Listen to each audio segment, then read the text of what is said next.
Malam di rumah sakit bukanlah malam yang biasa.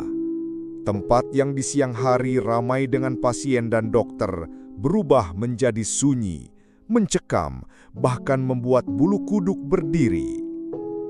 Di balik lorong panjang dan bangsal yang gelap, seringkali ada cerita yang tidak pernah dicatat di laporan medis. Inilah kisah nyata seorang mahasiswi keperawatan bernama Septiana tentang pengalaman mengerikannya saat mendapat giliran jaga malam di rumah sakit tua dan bertemu dengan sesuatu yang seharusnya tidak ada di dunia manusia.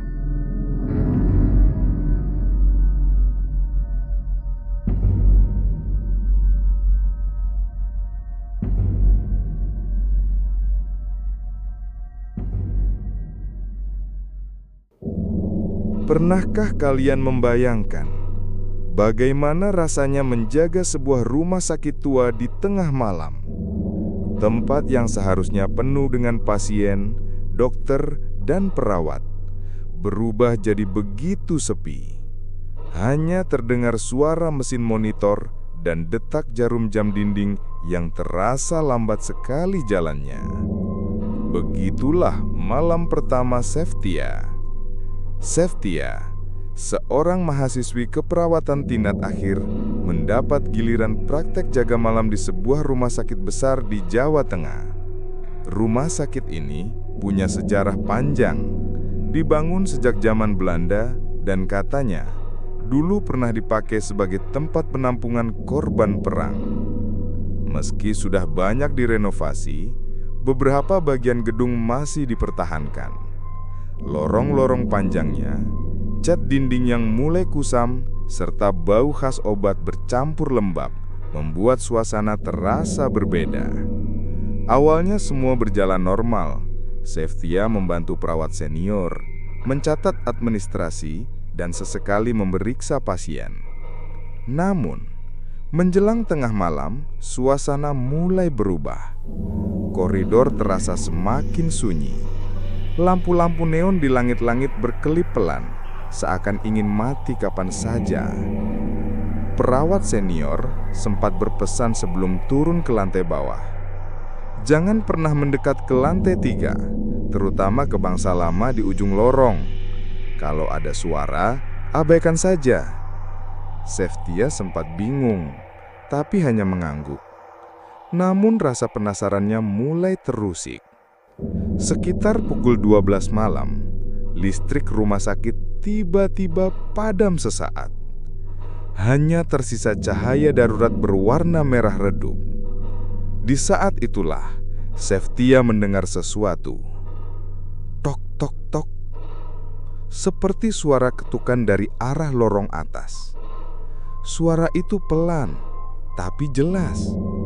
Dengan senter kecil di tangannya, ia memberanikan diri naik ke lantai 3. Lorongnya panjang, dingin, dan berdebu.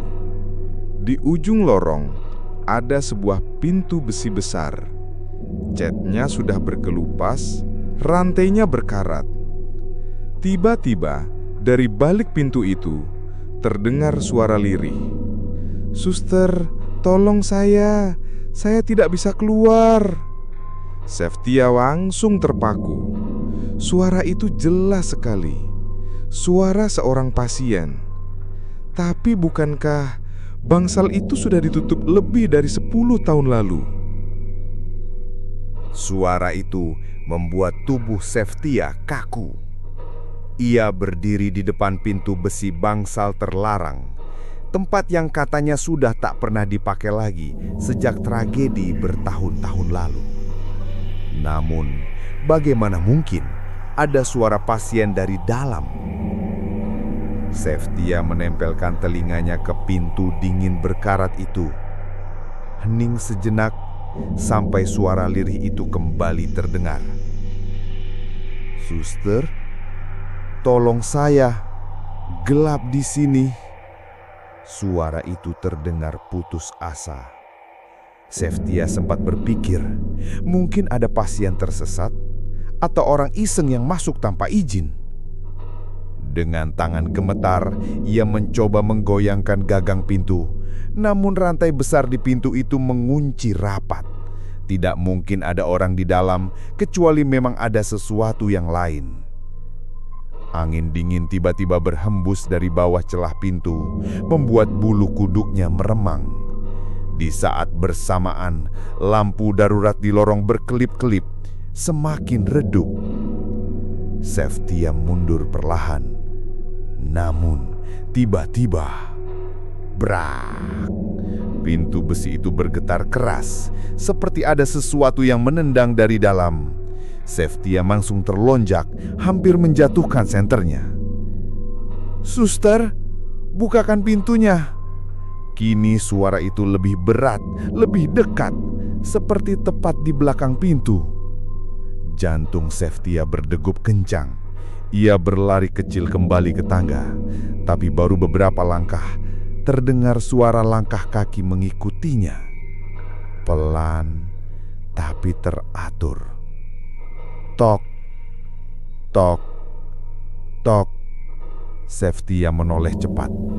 Lorong itu kosong, namun ia melihat bayangan hitam tinggi menjulang menempel di dinding.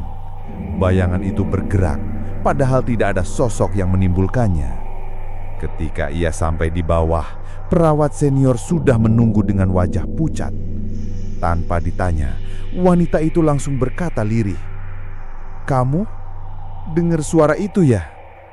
Seftia hanya terdiam, keringat dingin menetes. Perawat itu menunduk, suaranya bergetar. "Jangan pernah jawab panggilan dari sana. Kalau sudah dengar, berarti dia sudah tahu namamu." Malam itu Seftia mulai mengerti. Peringatan yang diberikan bukanlah sekedar cerita lama. Apapun yang mendiami bangsal terlarang itu, kini sudah mengetahui keberadaannya. Setelah percakapan singkat dengan perawat senior, Seftia berusaha menenangkan diri. Ia kembali ke meja administrasi, mencoba menulis laporan. Tapi tangannya gemetar, seolah ada rasa was-was yang terus mengintai. Lorong di depannya terasa makin panjang, makin sunyi. Setiap kali ia menunduk menulis, ia merasa ada bayangan yang berdiri di ujung lorong. Tapi saat ia menoleh, lorong itu kosong. Pukul 1:30 dini hari, salah satu pasien tua tiba-tiba menekan bel darurat. Dengan cepat, Seftia masuk ke ruang rawat. Namun pasien itu hanya menatapnya lekat-lekat, matanya merah berair. Dengan suara bergetar, pasien itu berkata, "Suster, tadi saya lihat ada orang berdiri di belakangmu. Mukanya hitam, rambutnya menutupi wajah. Dia tersenyum." Darah Seftia langsung berdesir. Ia menoleh cepat. Tak ada siapapun. Tapi bau menyengat tiba-tiba memenuhi ruangan. Bau menyengat seperti daging busuk bercampur formalin. Lampu kamar pasien berkedip-kedip. Di cermin wastafel, samar-samar terlihat sosok perempuan berdiri di belakang Seftia. Rambut panjang, pakaian pasien lusuh penuh noda darah, wajahnya hancur sebagian seakan terbakar. Seftia menutup mulut menahan teriakan. Ia mundur, tapi bayangan itu di cermin tetap mendekat. Bahkan saat ia menoleh langsung, ruangan kosong. Tapi di cermin, sosok itu semakin jelas. Lalu cermin itu retak pelan. "Seftia." Suara serak itu memanggil namanya. Seftia terhuyung keluar kamar pasien. Lorong gelap, lampu hanya menyala separuh. Dari ujung lorong, terdengar suara kursi roda berdecit, perlahan, semakin dekat. Krek, krek, krek. Senter di tangannya bergetar saat ia menyorot ke arah suara itu. Kosong, hanya kursi roda tua bergerak sendiri, menuju dirinya, lalu berhenti tepat di depannya. Seftia mundur ketakutan, tapi dari kursi roda itu terdengar suara napas berat, seolah ada yang duduk di sana meski tak terlihat. Dan tepat saat ia hendak lari, suara itu kembali terdengar, sangat jelas, dekat telinganya. "Aku sudah di sini." Jangan lari, Seftia. Tidak ada yang bisa menolong Seftia malam itu. Ketika sosok itu sudah memanggil namanya, artinya ia sudah menjadi bagian dari permainan. Dan permainan itu hanya akan berakhir jika ada yang digantikan. Seftia berlari menyusuri lorong, napasnya terengah. Namun kemanapun ia berlari, seolah lorong itu tak berujung. Lampu-lampu mati satu persatu menyisakan kegelapan pekat. Tiba-tiba, pintu besi bangsal terlarang terbuka dengan sendirinya. Rantai berkarat terlepas, bergemerincing jatuh ke lantai. Dari dalam ruangan yang gelap, angin dingin berhembus kuat, membawa bisikan suara-suara aneh. Suster, masuklah. Temani kami. Jangan tinggalkan aku sendirian. Tubuh Seftia gemetar. Kakinya seolah terkunci. Dipaksa melangkah ke dalam ruangan itu. Begitu ia melewati ambang pintu, lampu lorong langsung padam total. Ruangan itu gelap, hanya cahaya senter yang bergetar di tangannya. Sejenak ia melihat deretan ranjang berkarat, kasur yang masih bernoda darah, dan tirai robek yang bergoyang pelan. Di setiap ranjang ada bayangan samar seperti pasien.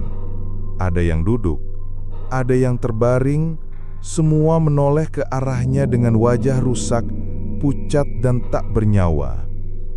Seftia mundur, tapi dari belakang tirai, seorang perempuan muncul.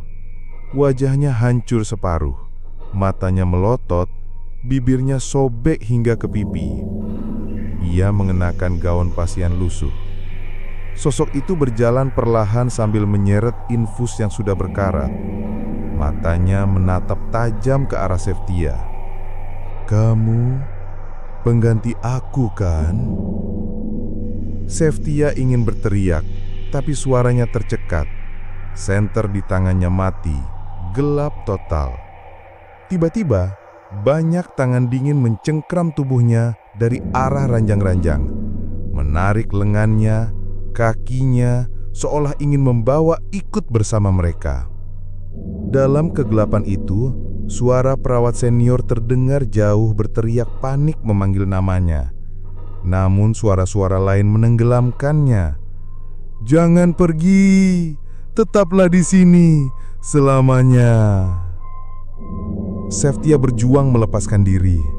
Dengan sisa tenaga, ia meraih pintu dan mendorongnya keras. Begitu keluar, pintu besi itu menutup kembali dengan hantaman keras, seolah mengurung semua suara dari dalam. Ia terjatuh di lorong, tubuhnya lemas, wajah pucat. Perawat senior menghampiri. Malam itu, Seftia selamat. Tapi sejak kejadian itu, ia selalu merasa ada yang mengikutinya. Setiap kali ia berjalan di rumah sakit, ia bisa mendengar suara roda kursi yang berdecit pelan di belakangnya. Dan terkadang saat ia bercermin, bayangan perempuan itu masih berdiri tepat di belakangnya. Sejak malam itu, Seftia tak pernah lagi sama. Bangsal terlarang itu tetap terkunci, tapi bisikan dari dalam seakan masih bisa ia dengar setiap malam. Dan yang lebih menyeramkan, sosok perempuan itu seakan terus mengikutinya, bahkan di luar rumah sakit. Sampai hari ini, Seftia selalu berkata, "Jika kalian suatu saat mendapat giliran jaga malam di rumah sakit tua, jangan sekali-kali mendekat ke bangsal yang sudah ditutup. Karena begitu kalian mendengar suara panggilan dari balik pintu, artinya dia sudah tahu nama kalian."